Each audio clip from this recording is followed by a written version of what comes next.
And we're back. Mike Cernovich, DangerandPlay.com. Gorilla Mindset.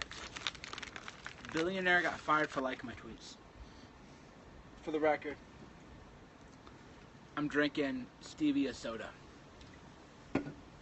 Whenever I drink anything on camera, people go, "Oh my God, Cernovich is drunk tonight." Stevia. I'm literally my drink of choice is called Zevia, 0-calorie soda made with stevia.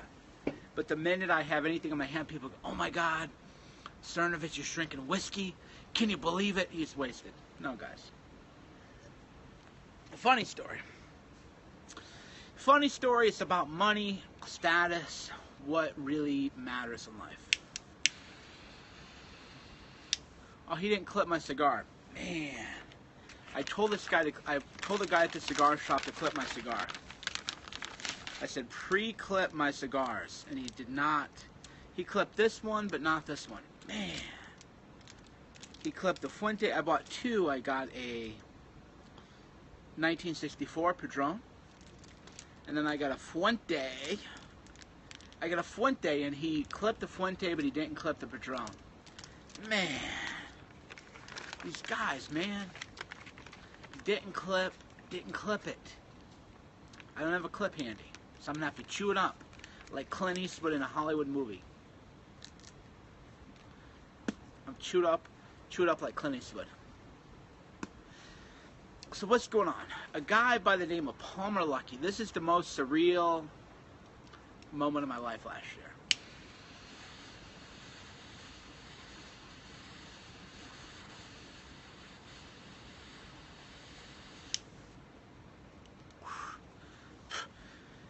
The weirdest moment I had last year was there was a guy by the name of Palmer Luckey who was apparently a billionaire. I'd never heard of the guy. There were articles written on Vice about him because he liked one of my tweets. I'm not kidding you. You can Google this. Palmer Luckey liked Mike Cernovich's tweet.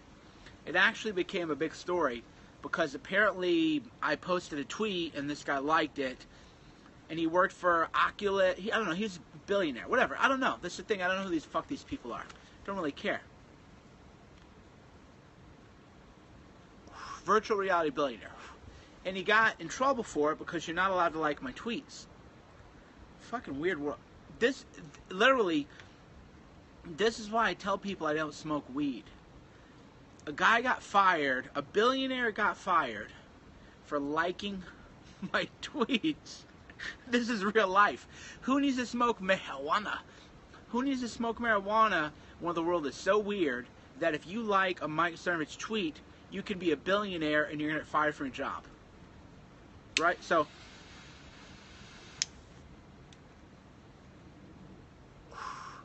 this is true. You can verify. Fact check it. You guys know by now, I might say a lot of off-the-wall shit, but that's only because life is so weird now that reality is weirder than fiction. So he's fired now, and I tweeted out to him, "Congratulations, man. Congratulations, because now you're free." And I think a lot of people don't really understand that. Most people don't have what I have. You know that I've hung out at Sheryl Sandberg's house. I've met you name it. I've met billionaires of the billionaires. And what I learned is that they are not free. They're not free because they're still terrified of the media. I kid you not, guys. I talk to people who are terrified of what the media is going to say. That was one of the reasons I went on 60 Minutes. I go, watch Big Daddy how I do it. Watch what I do. Watch Big Daddy come in and just show you how it's done. So I have more freedom than billionaires. I have more power over my mind than most billionaires because I don't care. If I wake up and the media said whatever, what are they going to call me? Neo-Nazi, rapist, Nazi. I beat my dog. You know, who knows? I don't care. They don't have any power over me. And most people that you're jealous of actually do not live good lives. Check your pride, Mike. No, check yourself. Get off my Periscope. You must be awfully proud to think you can tell me to check my pride. Bye. You don't matter. If you have to tell me you're leaving, that means you're insignificant and you don't even matter. That if you didn't even announce that you were going to leave, nobody would know that you're going to go on. Think about that. That's like a child. If your parents, you tell your parents, if you don't do what I'm telling you to do, I'm going to kill myself. People have to say they're going to leave because otherwise nobody would even know. Nobody really care.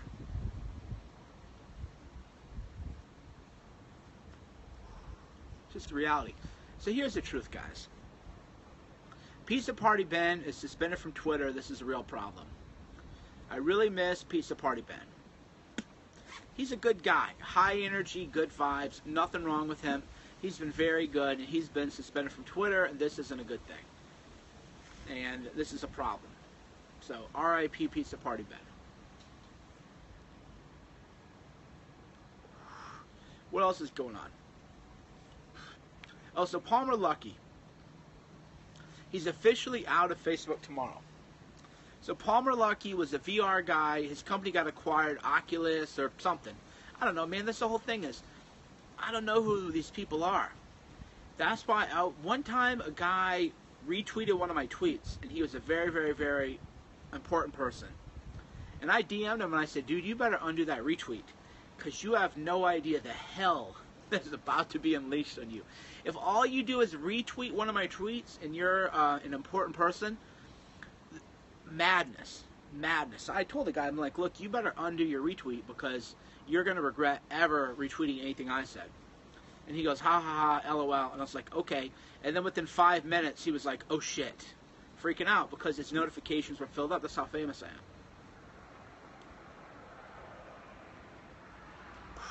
So Palmer Luckey, one time he liked one of my tweets, and no offense to Palmer, I didn't know who the kid was. I had no idea who the kid was until Vice wrote an article and a couple other people wrote articles saying, oh yeah, Palmer Luckey liked the tweet I wrote. And the tweet I wrote was a good tweet. It was a money tweet, a fire tweet.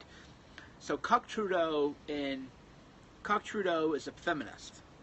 Cuck Trudeau went to a mosque in Quebec, and Cuck Trudeau took his female staff, and you fill in the story.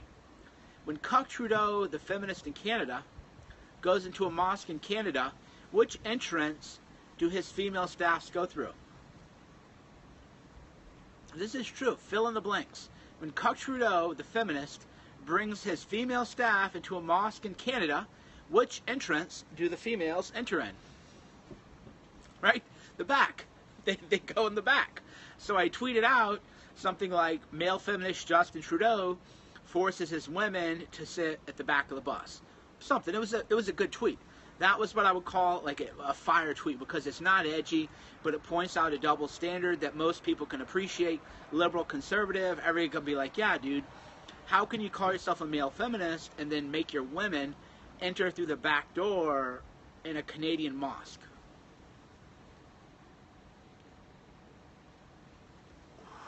So Palmer Luckey liked it. No offense to Palmer, but I didn't even notice it because I'm busy on Twitter, right? So I didn't even notice the guy liked it. I know who he was. That's the thing. I don't know who these people are. It's no offense, but I kind of live my own world. Like, I got Julius, I got Shauna, I got Syra. You know, I'm more interested in the Roger Stone documentary than most people, right? I'm more like Pizza Party Ben. I'm definitely a man of the people.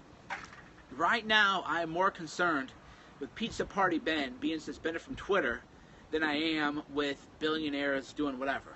Me, I'm just like, man, I texted Ben, you're banned, what's going on? That's what I care about. That's where my heart is. My heart is with the people.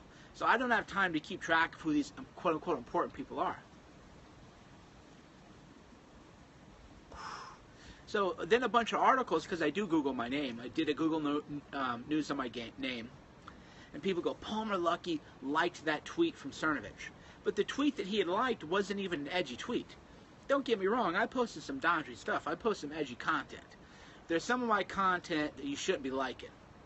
If you are a quote-unquote legitimate person, some of my content you shouldn't be liking. But if I point out that Cuck Trudeau, the male feminist, makes his women enter a mosque through the back of the building, that is a tweet that everybody, liberal, conservative, libertarian, basic bitch, edgy, you name it, everybody should like that tweet. Everybody should think, like, that's fucked up. You shouldn't make your women staff enter through the back of the bus, sit on the back of the bus because it's a mosque. That's something everyone should get behind. So Lucky or Palmer, whatever his name is, he didn't even like it. He didn't even like an edgy tweet. That is what I call basic bitch content.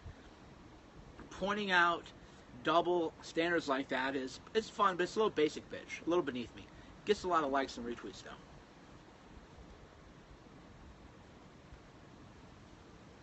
Right, so something like that gets a lot of retweets, but it doesn't really push the Overton window to the right, which I like to do. I like to push the envelope. But, you know, something like that I can get like 5,000 retweets on. A tweet like that, oh my God, male feminist makes the women go in the back door at the mosque. That's 500,000 to 1 million views on Twitter, right? But it doesn't take creativity, or it's not edgy. But, you know, if you're going to get 500,000, if you can get 500,000 views on a tweet, I think that one actually did 950,000, so we're rounded up to 1 million. If you can do 1 million views on a tweet that takes you 5 seconds to think up and write, yeah, you know, sometimes you got to take the layup too. You can't, you know, make everything complicated. So he got in trouble for that, got in big trouble for that. So Palmer Luckey got in big trouble, and now he's out of Facebook. His last day of Facebook is tomorrow.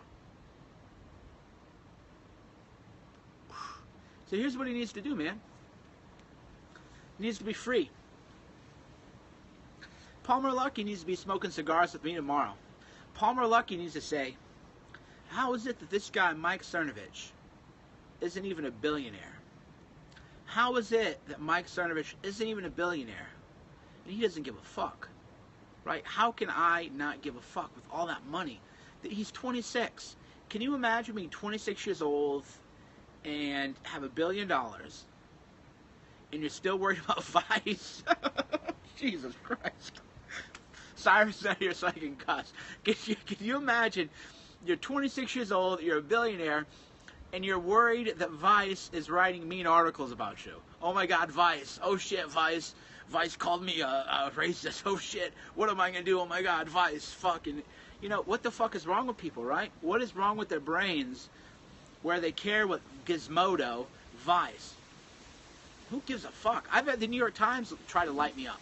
60 Minutes tried to light me up. I don't care about any of that shit. So he needs to figure out, like, hey, I got all this money. Why is it that I still live in fear of gnats? Why don't I live like a lion? Why do I stop living in fear? Why don't I live like a lion? Why don't I live life on my terms? Live like the way I want it? Because now he has... Here's the thing I've noticed, because I know a lot of rich people. You guys won't believe who I know. And I ask them, I go, what's the point of having fuck you money if you can't say fuck you? And I think that is a Cernovich original quote. Why have fuck you money if you can't say fuck you?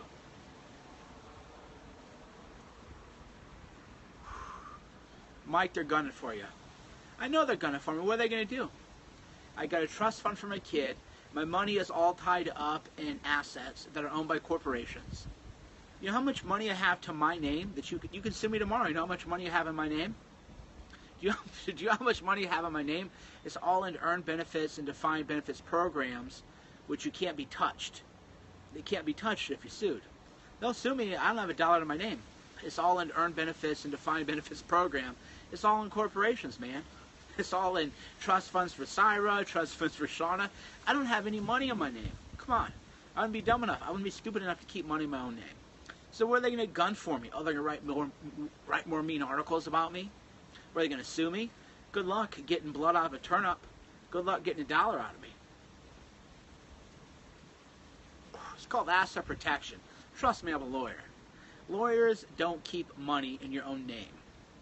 Lawyers put money in assets that cannot be touched in the event of a judgment. So what are they going to do? Oh, they're gunning for me. Let them write another dumb article about me. Let them write more hate articles on me. Let them come after me. What are they going to do? Right? There's not $1 in my name.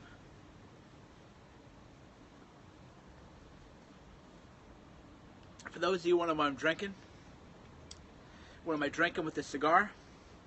I'm drinking the finest stevia soda money can buy. 50 cents a can. Why? Because I don't waste my money. Well, the cigar was $40, but what are you going to do? but the soda's 50 cents, so it balances out. So those of you who are like, Mike is drunk again, I'm drinking soda, guys. It ain't whiskey. It's stevia, the finest stevia soda money can buy, called Zevia. And this is a ginger root beer soda. Pairs well. Hanging out with my dog. And this is what I gotta tell you guys. Come here, Julius. Little mindset lesson. Come here. Come on. So a lot of people go, Mike, are you cold? Are you cold, little guy? They go, Mike, are you nervous about 60 minutes? You guys, you gotta learn to focus on what matters in your life. Is Julius gonna not love me because of what the fake news says? Is Julius gonna say, oh, I don't want to go take a walk on the trail with you? Because the media, you know, they called you mean names. Right? No. Is Syra gonna care? No. Is Shauna gonna care? No, but she gets sad a little bit because she gets defensive. Shauna gets mad on my behalf. I don't get mad.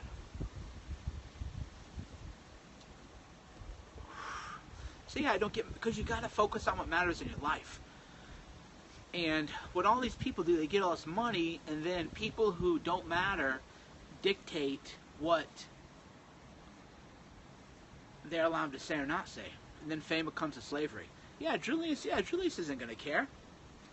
And that's where people go wrong, man. This is where do you know how many famous celebrities read me?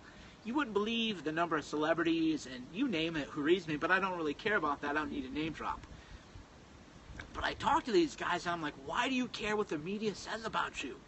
They go, well, Mike, you don't understand, it's different. No, it isn't different. It is not different. At some point, you have to realize that, like Tupac said, I woke up screaming, fuck the world. Eventually, you have to realize, okay, I have enough money and enough assets shielded that fuck the world. Fuck the haters. If people don't like what I have to say, they don't like me, they want to write mean things about me, they don't want to do business with me, they don't want to be seen in public with me, then I don't care. I'll do my own thing. Do my own movies, do my own books. So Palmer Lucky, whatever his name is, Lucky Palmer, I don't know which, is it Lucky Palmer or Palmer Lucky? I'm not sure. Kid's got it 800 million though. We'll just round it up to $1 billion.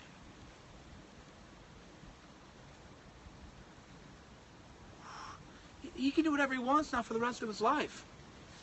But the mind slavery, this happened to the guy Notch. So there's this Swedish guy, real fat, Notch. He sold Minecraft, and then he bought this big house in Beverly Hills, this big mansion, and he wanted to be like a celebrity. And he learned that he wasn't cool enough to be a celebrity. So Notch tried to buy his way into celebrity. He thought, well, I'm Notch, and I'm a billionaire, multi-billionaire, sold Minecraft, but he didn't realize, and he put like candy in his house. Google this, Notch house. He put in like M&Ms, peanut M&Ms in his house. And all he wanted to do was be loved by celebrities. And I'm thinking, dude, you're a fat Swedish guy who does Minecraft. You're never going to be accepted by the celebrities. They're never going to like you, dude. They're never going to like you. You're just some fat Swedish guy with a peanut M&M tubes. No, he literally has candy tubes in his house. I'm not kidding you guys. I don't make this stuff up. So this guy Notch, he has tubes of candy in his house, like Mike and Ike's, Red Hots, peanut M&Ms, Skittles. And if you go into his house, there's these little slots, and you open up little things, and you can get candy. And he wants to know why Beyonce and Jay-Z don't like him. It's like, well, because you're a fat dork with candy in your house, bro. So you need to do some steroids, go on a diet, or something, but you're never going to be accepted by a celebrity. And that's all they want, dude. They want to be liked by the cool people. It's very sad. It's a form of slavery.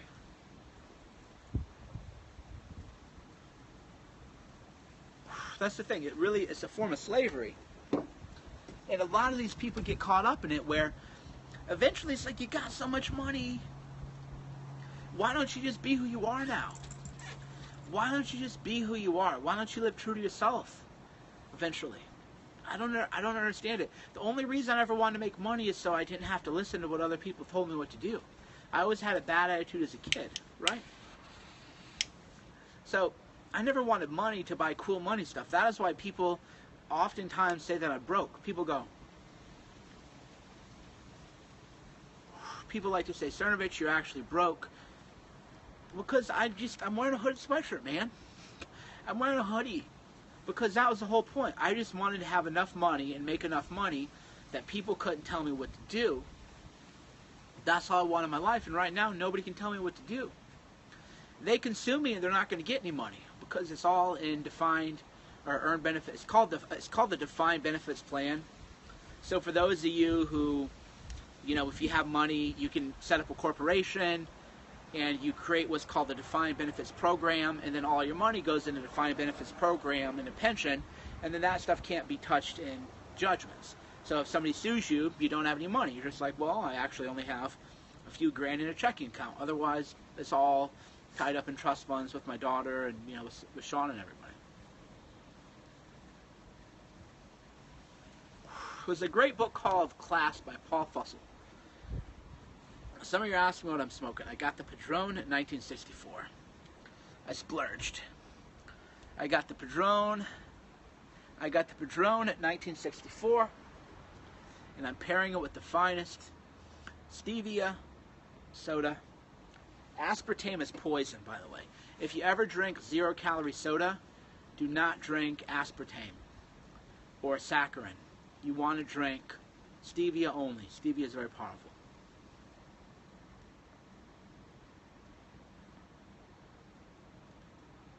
So you want to have freedom, ultimately. And these people, I know so many of them, they wake up terrified of what the media is going to say about them. And I'm thinking, guys, the media has come after me so hard, dude. Look at what happened to Tommy Lahren. I found out how to pronounce her name. It's Lahren, like laryngitis, Tommy Lahren. Terrified of the media. She's losing her Facebook page 4.2 million people. Lindback stole from her. Don't drink Diet Coke, guys. I'll occasionally drink a Coke Zero. When I'm on a road trip, I'll drink a Coke Zero. But otherwise, you only want to drink stevia. You don't want to drink aspartame. If I'm on the road, I'll drink a Coke Zero. But otherwise, stevia only.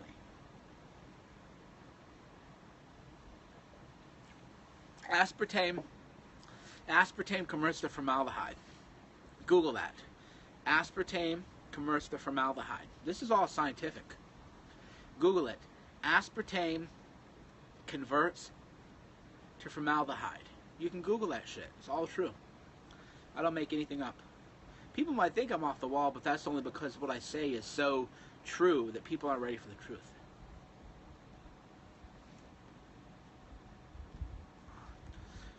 So be free, guys. Be free. Focus on who loves you. People go, Mike, how do you deal with the haters? The answer is I don't deal with the haters. The answer is I don't deal with the haters. The haters are amusement and entertainment for people and for my audience. And for me to kind of go back and forth with the trolls, and then people like it. And then if you're a subpar troll, then I delete the tweets. And then they go, Cernovich deleted the tweet. Must be afraid of me. No, I'd only got 20 retweets. You were a loser troll. You came at me, and the people were not entertained at all.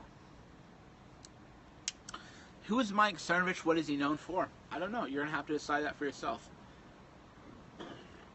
That's a good question. Who are you? Who are any of us? Why are we here? That's what really matters. What we do know, though, is Scott Pelley wanted to go one-on-one with me.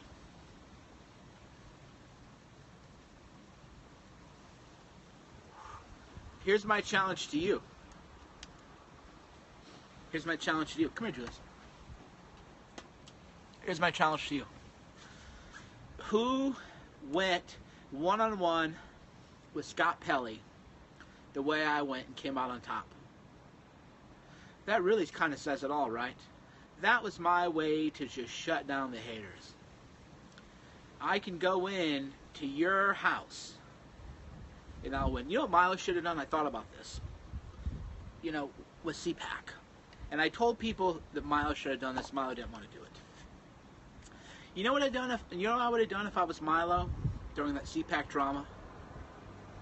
Guys, you know what I would have done? If I'd been Milo and they banned me from CPAC, do you know what I would have done?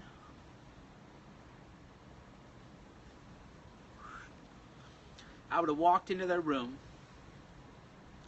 the biggest event they were having, and I would have just walked in. And I would have had everybody walk up and follow me and leave. And I would have power move.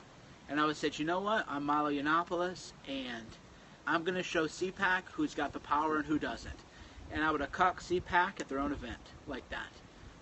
If I'm Tommy Lauren, you know what I would do? I would say, Glenn Beck thinks he's going to steal my Facebook page. I'm going to go hold a protest right in front of Glenn Beck's house. And I'm going to bring hundreds of people. And I'm going to say, Glenn, you better give me that Facebook page right now, or things might get a little out of control. I would say, Glenn, I want that Facebook page back. And if I don't get my Facebook page back, I can't control what the people here are going to do to you. I'm not going to tell them to do anything to you. I'm not going to encourage them to do anything bad. But I would just tell you that if I don't have my Facebook page back, then what happens next will be out of my control. Power move, man. People got to flex their power.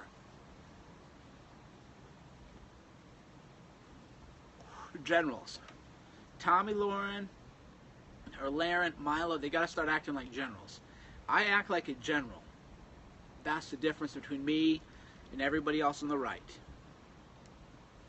You got to realize that you're not a celebrity. You're a leader. And as a leader, you got to show your people that you're fearless. You got to show your people you're fearless. So that's why people keep coming to me and keep coming back.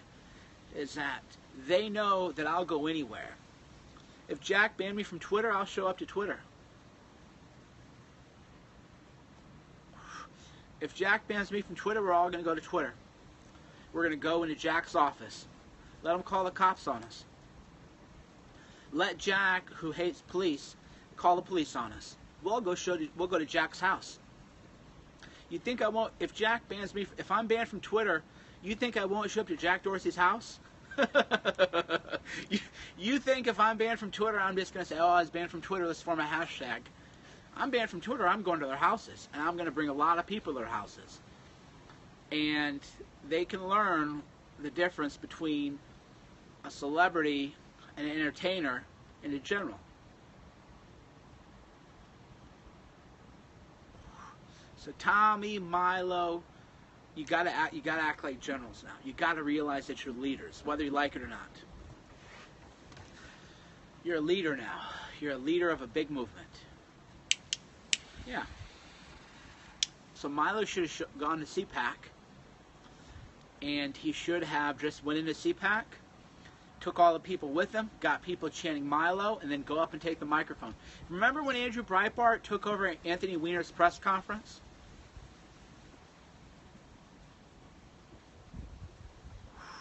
If you don't remember this, then go look it up on Google. Andrew Breitbart exposed Anthony Weiner for being a pedophile. The fake news media lied about him. Anthony Weiner had a press conference. This is so funny. The podium was open. Andrew Breitbart went up and took over the press conference.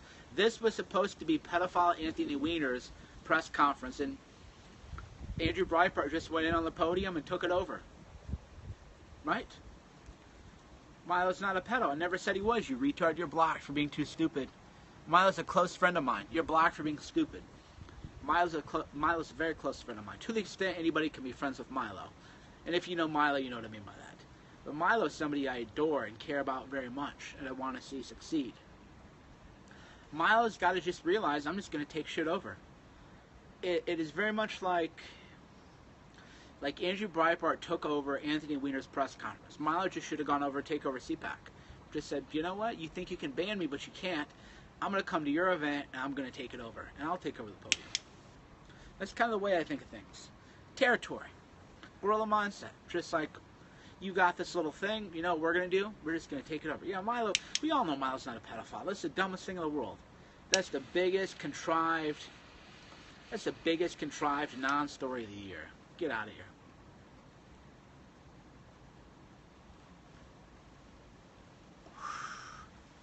Biggest contrived thing. Unbelievable. Yeah, we all know Milo's not. We like Milo here. We love Milo. When I was at CPAC, I go, what do you think of Milo? They go, where's Milo? And when I went to CPAC, everybody wanted pictures with me. when I went to CPAC, I lost track of how many people wanted pictures of me. And Milo is more popular than I am. And everybody asked me about Milo. They all support Milo. Milo should have been at CPAC with me. We just should have walked in there and she said, you know what, we're going to take over CPAC. We're going to take it over and we're going to let you know who's running this town right now. We're running shit. You're not running anything.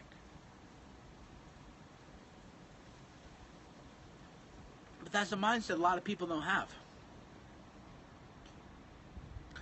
The way I view it is,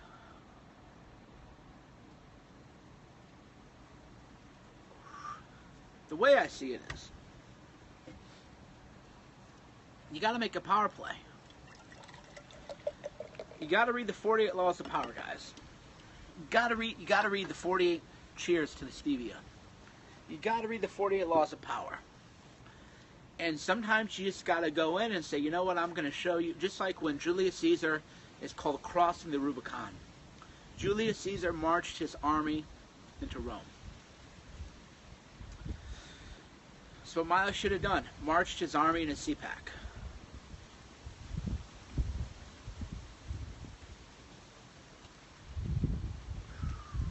So the way you got to look at things, you got to take what you want in this life.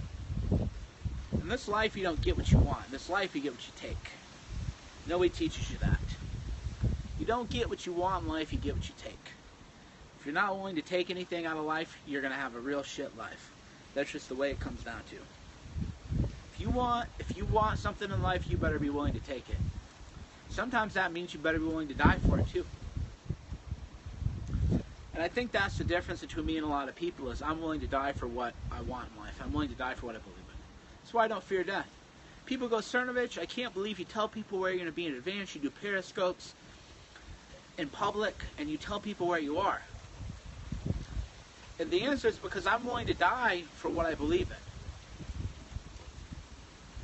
in. If you're not willing to die for what you believe in, then I don't want you part of the movement.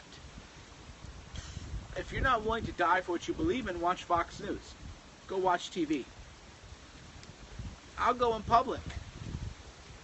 I'll go because I'll die for what I believe in.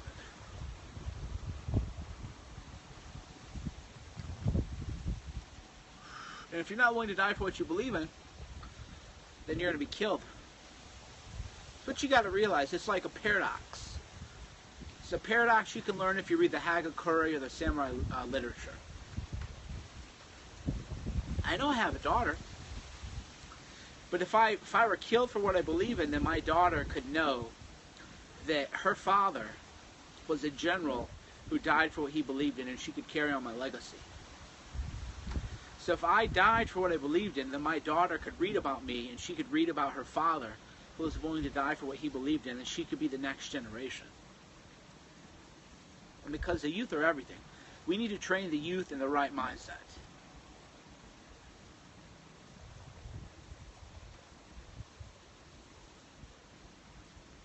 Sarah will be taken care of. Don't worry about that. She's very loved already. There's a lot of people protecting us that a lot of people don't realize. So that's another thing people don't get.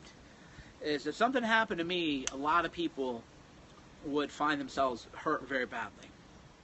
If something were to happen to me illicitly, then a lot of people would find themselves in a very, very, very bad position. Because it's a different kind of thing. I'm willing to debate with ideas. But if people wanted to kill me and they wanted to become militant, then they would find out that there are people who would be willing to go down that route too, which we shouldn't go down. But if we have to, there are people who would do that.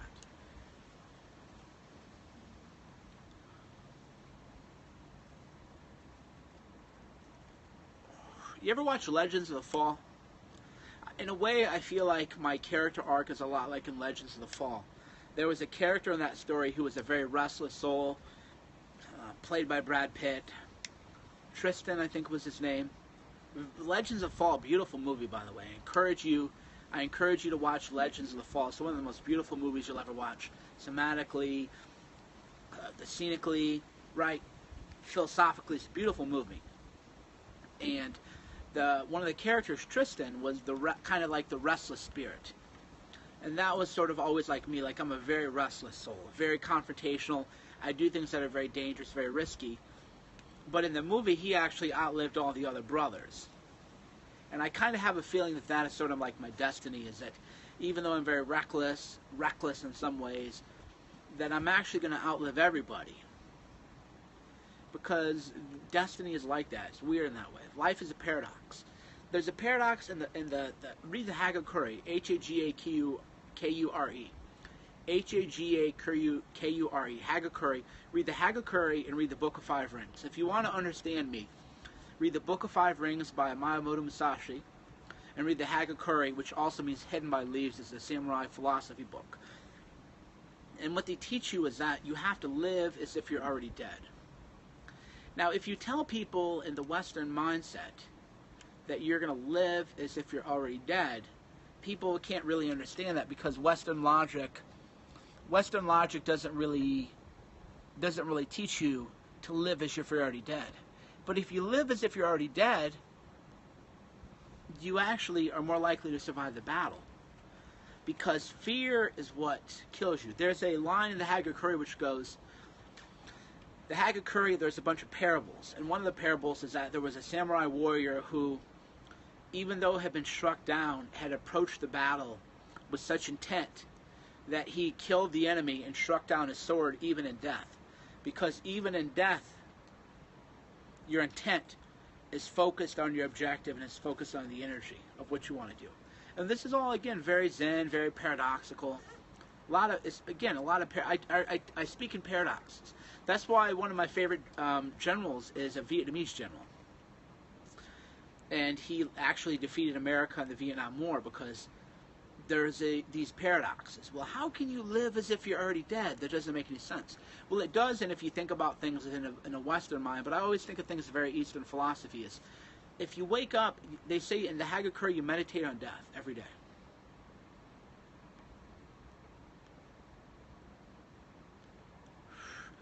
Every day you wake up and you imagine that you're already dead. The Hagakure is Hagakure. That's how you spell it. You can also find it, it's translated called hidden by leaves, okay? The reason it's called hidden by leaves is because there's this landscape underneath the shrubbery and the brush. So this knowledge is hidden by leaves, okay? Hagakure. And if you already live and you meditate as if you're already dead, then you can't be killed. But again, you'll never understand this unless you really read the literature and study on this. So I live as if I'm already dead. And that's why I live with such freedom and such power in ways that a lot of people can't understand. You have to study the warriors. There's also a great book called Musashi. The greatest book in Japanese history is called The Gone of the Wind of Japan. It's called Musashi. It is a historical version of the life of Miyamoto Musashi, author of the Book of Five Rings. Miyamoto Musashi was the greatest warrior, the greatest swordsman who ever lived in any culture, and it talks about his philosophy, the Zen philosophy of how he lived, living in the moment, living mindfully, living with purpose, focusing on your vision, focusing on your craft, focusing on your warrior craft. I believe what I do is a warrior craft.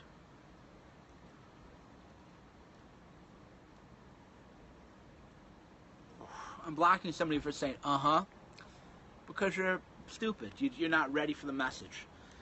So people who go, well, have you studied the literature? Have you studied the great Miyamoto Musashi? Have you read the Book of Five Rings every year of your life for 20 years, 30 years? If you haven't, then you're not going to understand anything that I'm telling you about, because it's going to be too abstract. But you got to think for yourselves too. You got to study for yourself. So what I do is warfare. What I do everywhere is warfare. I wake up every day. Looking for a fight.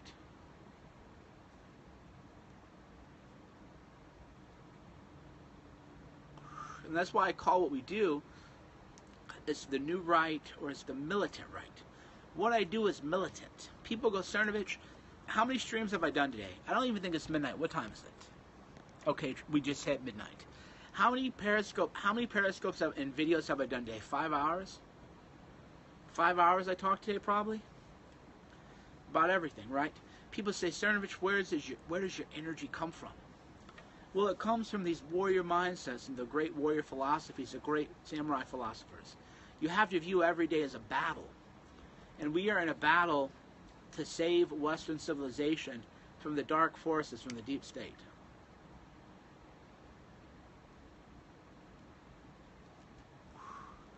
Cernovich, what are your thoughts on the art of war? When you're strong, pretend to be weak. That is from the art of war. If you're sane, pretend to be crazy. So think about that. Think about this. Think about people who haven't deeply studied me and my philosophy.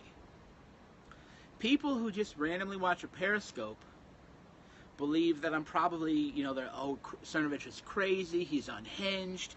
Right, well that's because I want people to think that. I want people to think that I'm unhinged and unstable. Why?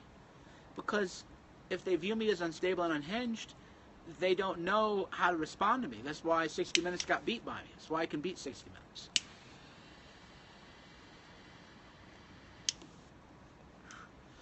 Because they think, this is some crazy guy in a hooded sweatshirt, let's invite him to 60 Minutes and let's humiliate him on national TV in front of 15 million people.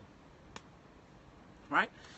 So if you're the producers of 60 Minutes, you think, oh, here's this guy, he's a ranting lunatic in a hooded sweatshirt, let's invite him on our show and let's just destroy him for 15 million people to watch.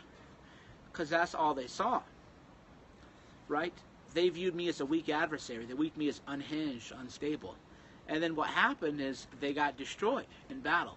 I won that battle. Hey, Julius, it's not that cold. You have to toughen up, okay? It isn't that cold. You want to come sit here? You can come. Julius is a little cold. It's a little chilly. Julius doesn't do the Wim Hof breathing, so he's trying to go in the house. He's trying to get in the house. He's too cold and he's a dog. He's too cold and he's a dog with his fur on. So he's trying to get in the house, but the minute I let him in the house, hold on. I'm gonna let him in the house and I'll be right back.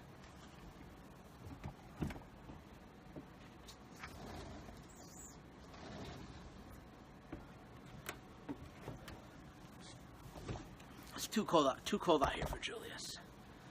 Yeah, little Julius, we gotta toughen him up a little bit.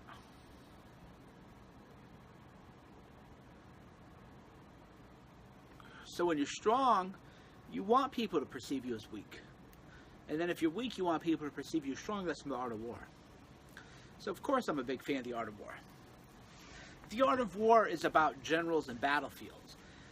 The Hagakure in the Book of Five Rings is about the individual warrior. See, that's the difference. That's why you have to study the 48 Laws of Power also. The 48 Laws of Power, the art of war, that is about generals and armies.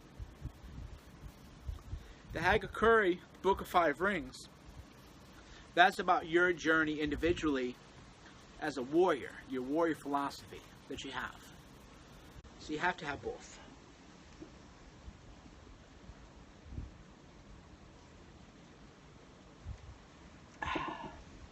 You're concerned about deep state. Well, they spy on me. Who's more concerned about deep state than I am? I've been spied on. I can prove it. I can't tell you how I know I've been spied on, but 100% they've tapped me.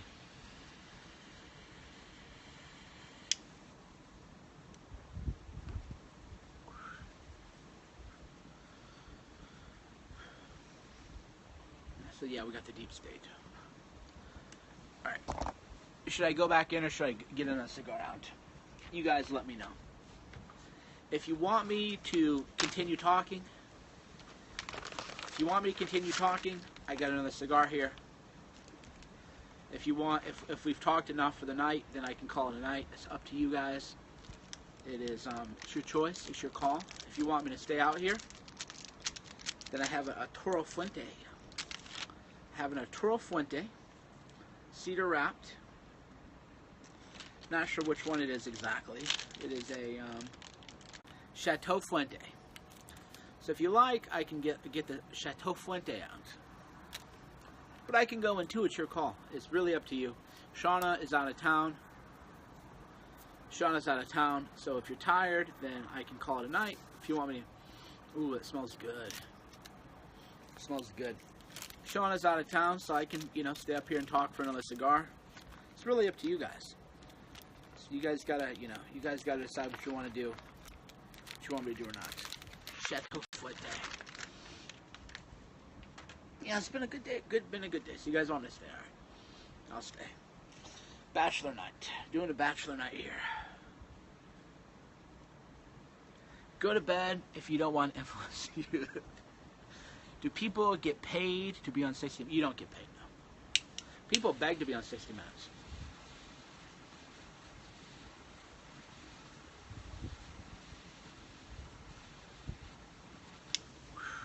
That's the kind of funny thing about my media thing. Hold on.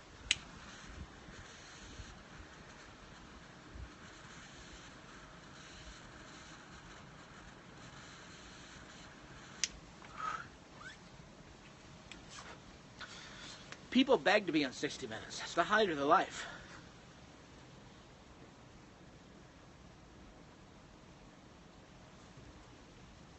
Am I boring you? How many of you know? How many of you got that illusion? Am I boring you? Who knows where that comes from? That right there is a Dr. Gene Scott fan right there.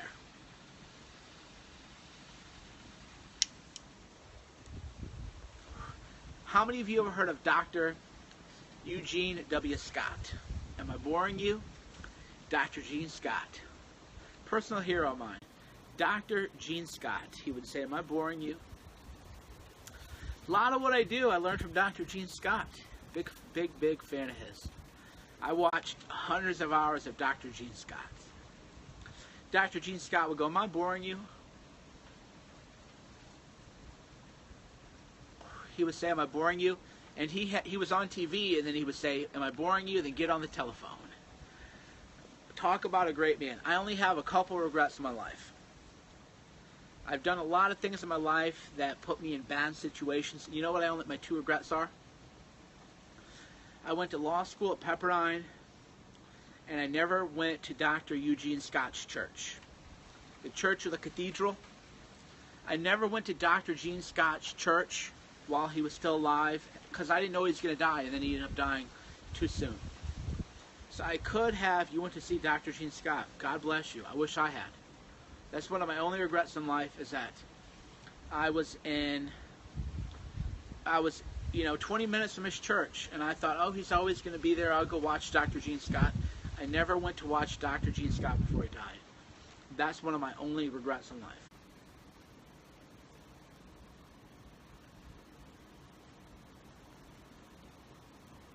My other regret in life is a friend of mine went to watch Jerry Spence's last trial defending Jeffrey Feiger. So Jerry Spence was his last criminal trial was defending Jeffrey Feiger, a Michigan trial lawyer. A friend of mine, Norm Pattis, had a hotel room. He said, Mike, come watch Jerry Spence do the Jeffrey Feiger trial. And at the time I was broke. I wasn't that broke. All I needed to do was buy a $200 plane ticket to Michigan, and I could stay with my friend.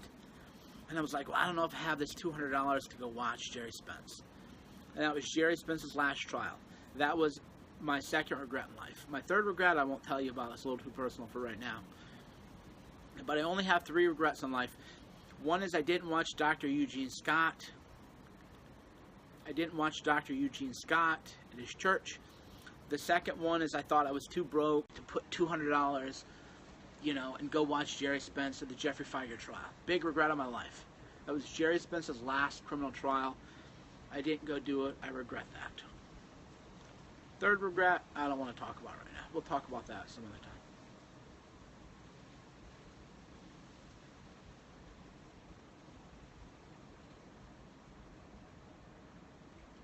Did you ever have to start over financially? Oh, yeah. I was broke, guys. I was broke. A lot of people, this is another thing too, a lot of people think I made all my money in a divorce. Definitely didn't. But I like people to think that. Why? Because it makes me look the way I want the enemy to think I look. But no, I had to start over financially. No money, credit card debt, student loan debt. I didn't know how to run a business. I used to not know how to run a business because I grew up poor, and because of that, I had no idea about cash flow, managing cash flow, how to run a business. So I had to start over financially for sure. I graduated. I don't know how to manage money. I do now, but I didn't then.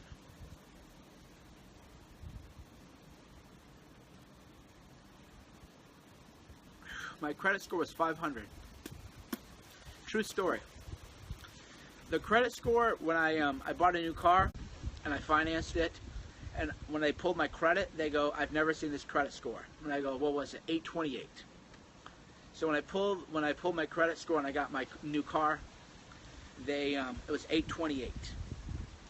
And they go, "I didn't even know anybody actually really had in real life an 828 credit score. I used to have 500 credit score. I didn't know anything about money, guys. I was busted. I was broke. I had no credit. Didn't know how to manage money. I was a mess, guys. Totally. That's the thing. I don't pretend like I always have life figured out. I was a mess. Totally a mess. Get out of here. That's why I'm able to connect and help people so much in life, because I was a mess. I was a disaster, and I had to kind of figure out life and how to do it.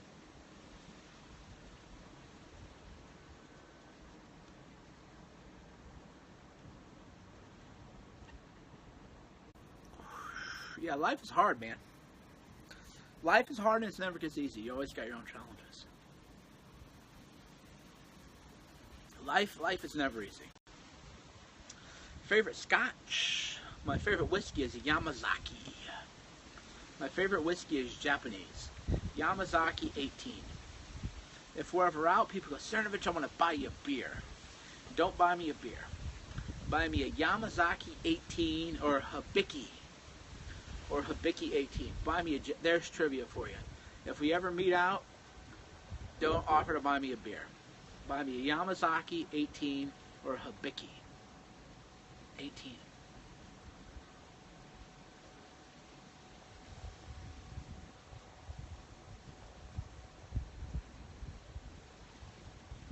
Was I ever depressed? Of course I was.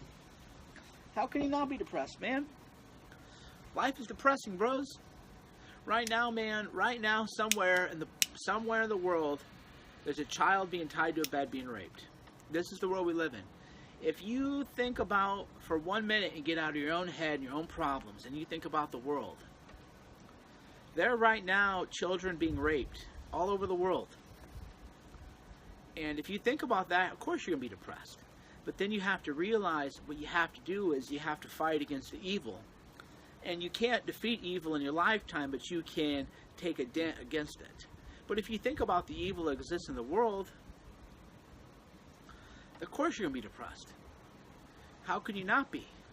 But you have to choose not to focus on the evil in the world. You have to focus on the good that you can do in the world. You have to focus on what you can do to bring light to the world. You have to ask yourself, do you want to bring light to the world? Do you want to be a light?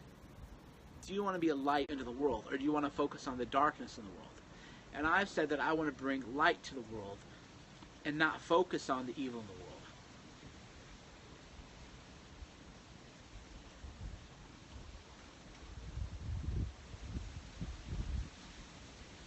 It's a fucked up world, though. Come on, guys. It's a fucked up world out there, man. There's a lot of suffering in this world. And that's why those of us, we have to fight evil. That's why I fight so hard against Deep State, because I really know what they do and what we're up against. That's why I fight so hard, because we are the team, we are the light, and it's up to us to bring a light into the world and to shine a light on the people like Paul Ryan and Dennis Hastert, Mitt Romney, the dark forces in the world. We have to shine a light on the world, but you can't let the darkness overpower you. You have to shine your light so brightly that the darkness can't overcome you.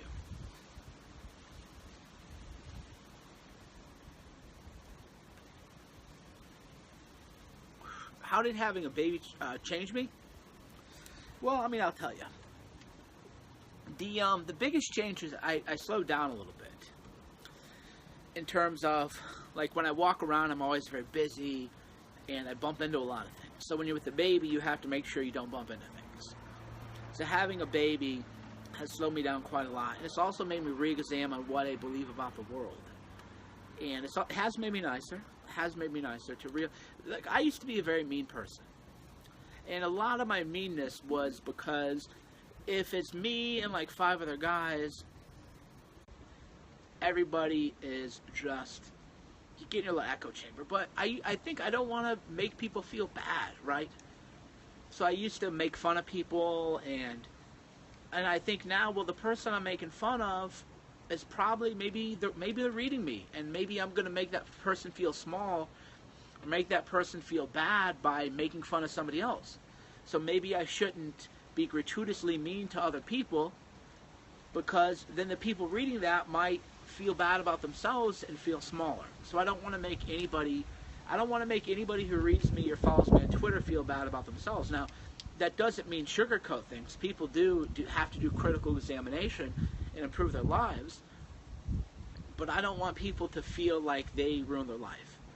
And then it's a tough thing to balance, a tough balance. Speaking the truth without making other people feel small, making other people feel bad, is always, it's a new challenge for me, actually. And I've definitely embraced it. But yeah, it's become bigger than me, right?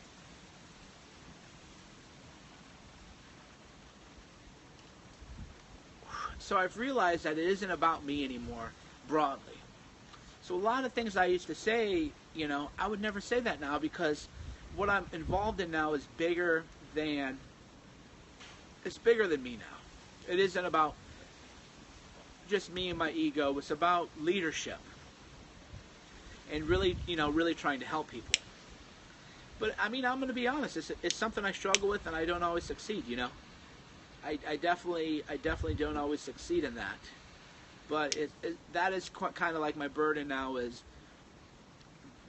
changing the world, making the world a better place, but without making people feel. I mean, I'll give you a real example. I'll give you a concrete example.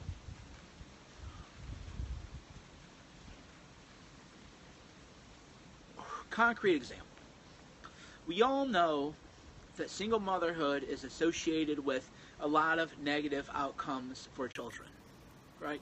So here's the struggle that I deal with is, we all know that children, especially boys who grow up with single moms, they tend to higher criminality, they get in more trouble, they get less grades in school, they make less money, they have a poor life outcome but a lot of single moms watch me.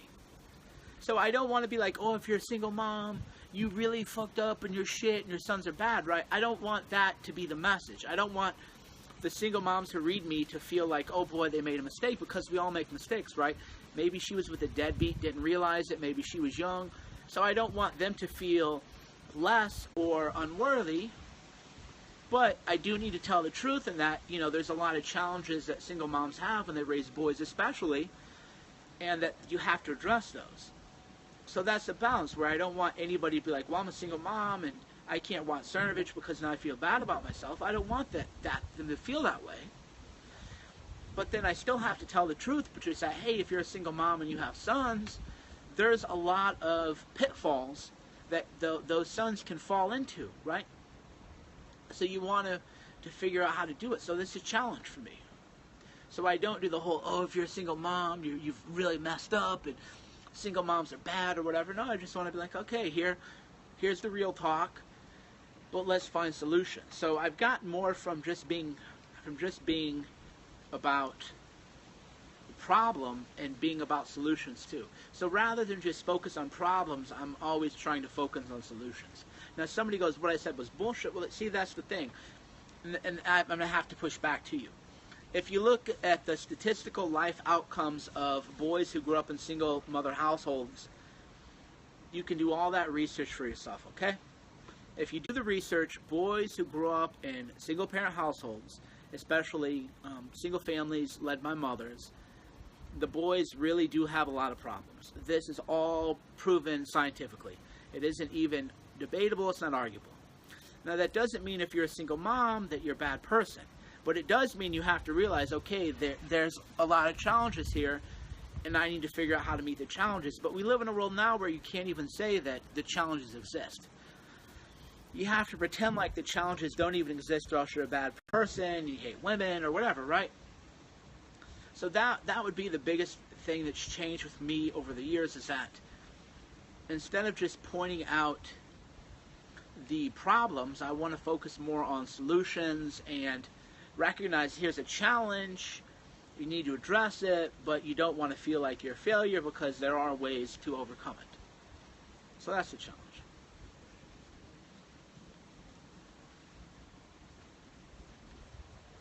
I mean, fathers are, look what happened to the black community, right? I mean, the black community has shown you what happens without fathers, and now that's why I don't mess with the race stuff like a lot of people do. Is, a lot of people like Cernovich are cucked on race and everything, and it's like, no, I'm not cucked on race. The issue is that a lot of the issues that hit the black community are now hitting the white community. Whites now are dying of opiate overdoses. The families in the white communities are completely breaking down. There's major failings now in the white community, so it isn't that I'm afraid to address the racial issues, but the issue is that it's a bigger issue. It's like fatherhood is the bigger issue than the racial issues. The bigger issue is that if you grow up without a father and you denigrate fathers and you denigrate fatherhood and you try to treat men as bumbling buffoons, then racially that's bad for everybody. And we now see it with white families. White life expectancy is on the decline. This is all a fact. White life this is, again, I live in the world of objective reality. The life expectancy of white people is on the decline now. White homes are now broken. The white communities are now dealing with a lot of the same issues of the black communities are dealing with. And a lot of that has to do with the decline of families and the decline of fatherhood. And that's just the reality. There's no debate about that. It's just fact.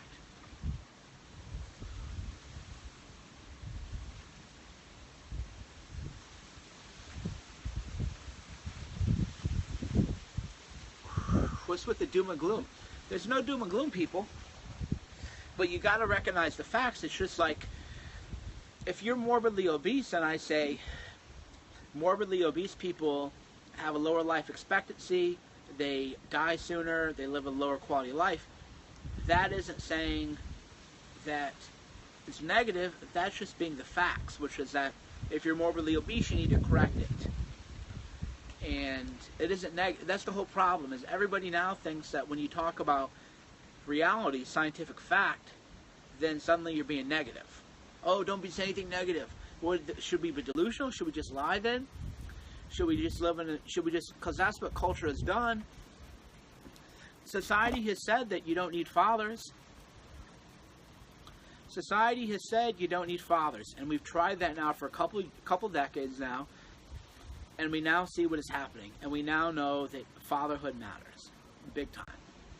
So it isn't doom and gloom. It's just the reality.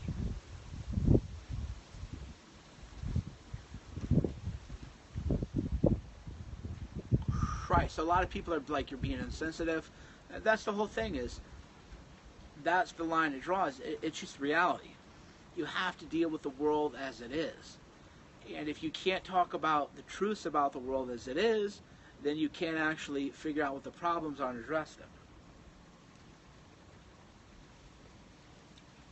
But that's where, that's where we are as a culture. Where we are as a culture is that what I've said right now in this Periscope is all backed by scientific fact, and I would never be allowed on TV to talk about this. You would never have a guy like me on television talk about this because I'm being insensitive, I'm being negative, I'm being bigoted, I'm being whatever, even though, no, it's all factual, right? It isn't negative. Negative is I have to block some people because they aren't really ready for the truth. Negative is that you say there are no answers. No. Problems, you got to find solutions. And if you aren't willing to find solutions, then you're making the problems worse. But yeah, that's the thing. A lot of people aren't ready for the truth. And that's the thing, is I'm always going to speak the truth. And that would be, if somebody goes, Cernovich, what's really holding you back from tipping over to really hardcore mainstream, is that I'm never going to not speak the truth. The trade-off of not speaking the truth would be what? I could get more famous, more money, right? But if you watch the beginning of this podcast, the beginning of this podcast was all about how money isn't everything, right? So I still have to be able to speak my truth. And if speaking the truth bothers people, then I'm not the person, there's a lot of feel-good people, Dr. Phil or whatever, Oprah.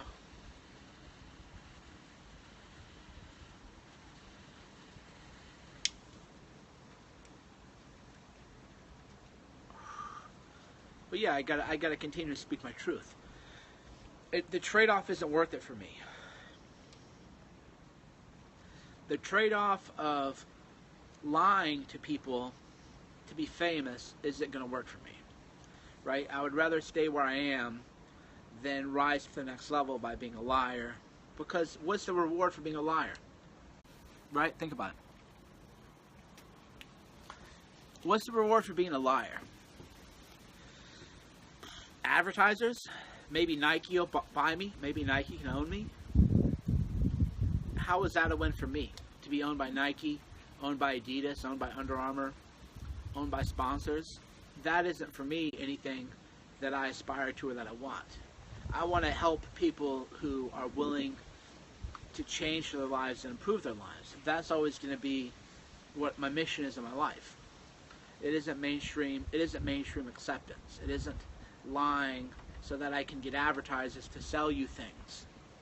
Oh, maybe you can go buy a Coach bag. I'm actually the anti-advertising guy, right? I wear the same hoodie in every Periscope. I wear the same clothes every day, right? Or the same, 4 shirts or whatever. I'm not here to say you need to go buy these outfits or you need to, aspire to this lifestyle brand and go buy a Coach bag or a Chanel bag or whatever. I'm just a guy in gym clothes smoking a cigar telling the truth for people who want to learn the truth and for people who want to elevate their lives and really take things to the next level. So selling out, I don't have any interest in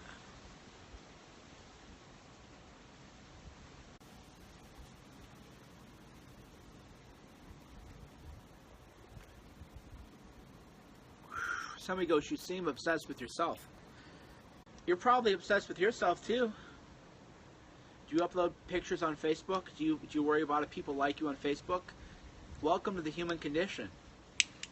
Every person is obsessed with themselves. Right? Name a person who's not obsessed with themselves. That's just the nature of being a human being. I'm just more honest about it.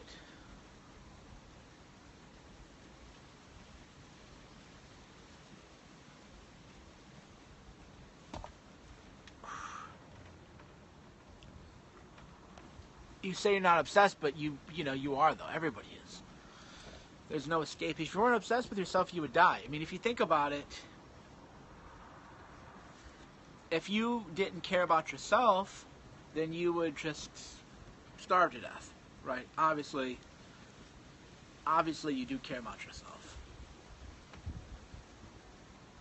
Or you wouldn't be alive. It's just natural. But that doesn't mean you have to use other people. That's when it becomes a problem. Being obsessed with yourself isn't the problem. The problem is when you use other people, you manipulate other people. Then it's a big problem. That's definitely when it becomes a problem. Come speak at my university, maybe. I haven't done a college tour yet. Not really my thing. Not really the college tour thing. But maybe I'll do a college tour. All right, I'm gonna take a few questions, and then I'm gonna go. So go ahead. I'll take 5 or 10 questions. So if you have a question, go ahead and ask it, and I'll take it. Recommend books. Go read Danger and Play. I've written a lot about books there. So we've done a lot of podcasts on books. We've done a lot of videos on books. Go to Danger and Play and type in books, and you'll see a lot of book recommendations. Have I ever heard of focusing? Yeah, I wrote articles on focus. House DJs. I like Above and Beyond and Ronnie Cycli. Who killed Seth Rich? The DNC did. We all know this. We all know he was murdered. Seth Rich is who leaked a lot of WikiLeaks stuff. Mike, how do you talk philosophy with a wife or kid or girlfriend? Well, you have to show leadership as a man.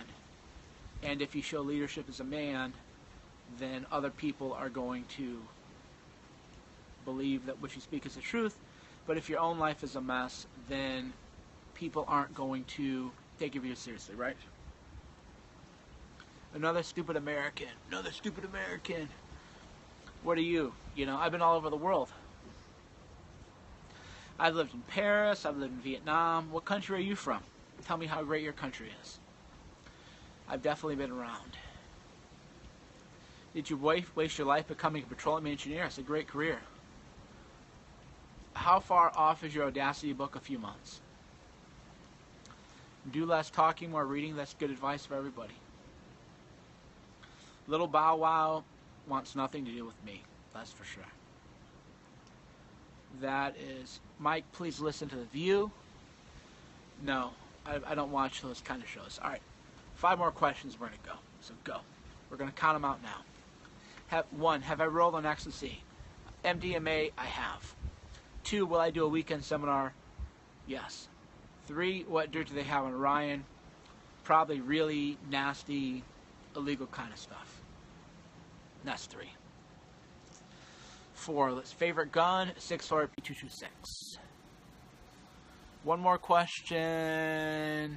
What do we got? Hold on. Yeah, Little Bow Wow. Little Bow Wow. I definitely punked him out. Is Le Pen going to win the presidency? I don't think so.